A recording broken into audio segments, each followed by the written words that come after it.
সালাম হাজি, অষ্টগ্রাম কাস্তল তার বাড়ি। তার 4 সন্তান। এই অষ্টগ্রাম কাস্তলের এদিকে আর কেউ নাই।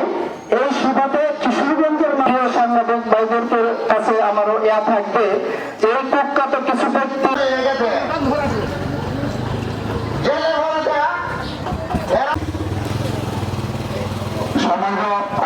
কৃষক ভাইরা 27 জনকে কুপিয়ে রক্তাক্ত মৃত্যুর মতো যোগ।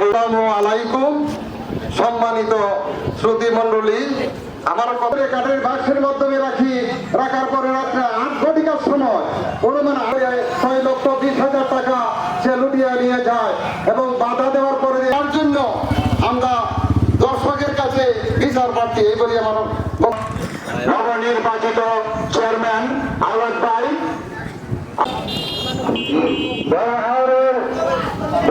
কৃষক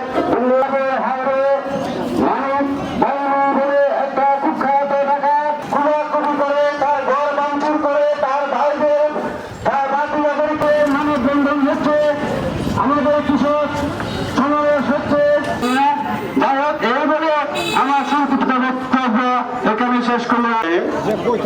আমি গ্রামের সরকার ছেলে। আমার কিশোরগঞ্জের গর্ব ডিআইজি হারুন সাহেব আছেন, আপনাদের দৃষ্টি আকর্ষণ করছি।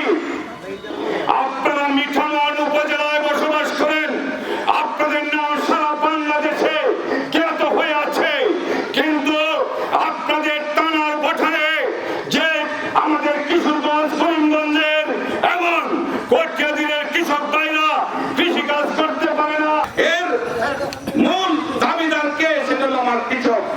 কৃষকের ঘাম পায়ে ফেলে তারা কৃষি পণ্য উৎপাদন করে, ধান উৎপাদন করে আজকে বাংলাদেশের মানুষের মুখে খাবার যোগান দিচ্ছেন। ভাই আমার, সেই কৃষকের উপরে যে নির্যাতন, সেই কুখ্যাত ডাকাত মানিক ডাকাত, তার বিরুদ্ধে কোর্টে মামলা হয়েছে।